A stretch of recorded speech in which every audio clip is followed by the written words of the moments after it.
అందరికీ ముందుగా నా నమస్కారాలు.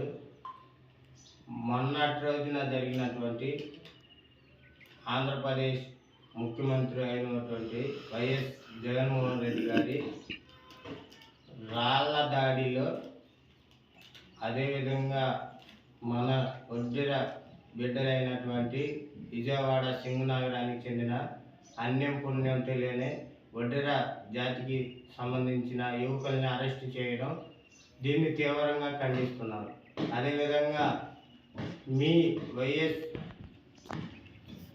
జగన్మోహన్ రెడ్డి గారి బహిరంగ సభకు మీటింగ్కి కూలికి 200 కూలికి వచ్చిన పాపానికి మీరు ఇంతటి దారుణాన్ని ఒడిగడతారని మన ఒడ్డెర జాతిలో ఎవరు అనుకోలేదు. అదేవిధంగా మేము బీసీలే దొరికామా జగన్మోహన్ రెడ్డి, మీకు ఇంకెవరు దొరకలేదా? బీసీల్లో